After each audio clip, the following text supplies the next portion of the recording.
One of the best things you can do to become a better speaker is prepare for a presentation.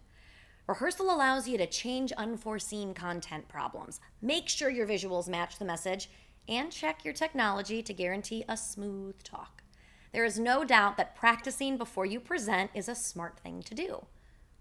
But it might surprise you that over-rehearsing can be just as dangerous as not preparing at all.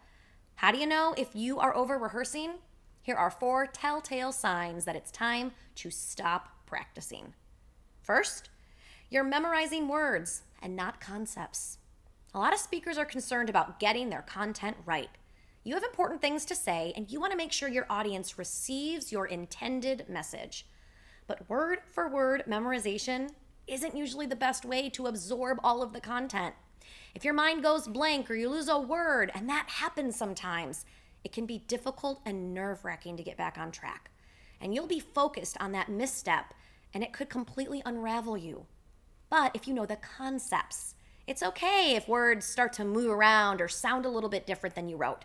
As long as you know the concepts deep down, those specific words just don't matter as much. So if you start to feel yourself memorizing words and not concepts, it's probably time to stop rehearsing. Next, you notice you're sounding like a robot.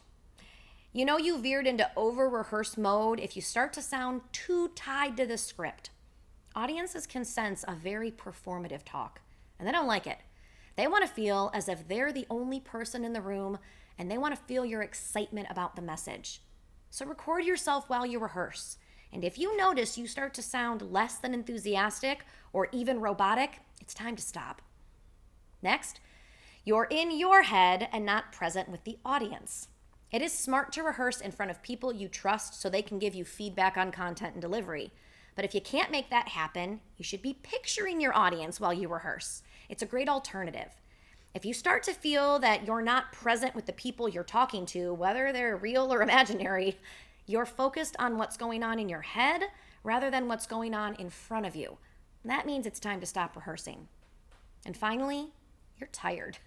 Rehearsal fatigue is real. And when I'm coaching a speaker and in the rehearsal the night before a big talk, I can tell they are drained, I stop rehearsal. Because sleep is just as important as practice. Sleep is when your brain converts information into memory. But if you are too fatigued, it's not going to happen. You aren't going to be able to motivate your audience to action if you are lethargic or downright exhausted. So that means it's probably time to stop rehearsing. So the next time you're rehearsing for a presentation, be mindful of these signs of over-rehearsing. Make sure you're not memorizing words over concepts. Make sure you're not sounding robotic or monotone.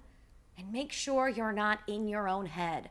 You want to be present with that audience. Plus, make sure you're not too fatigued. And if you are, it could be time to stop, get a good night's sleep, and do a great job in the morning.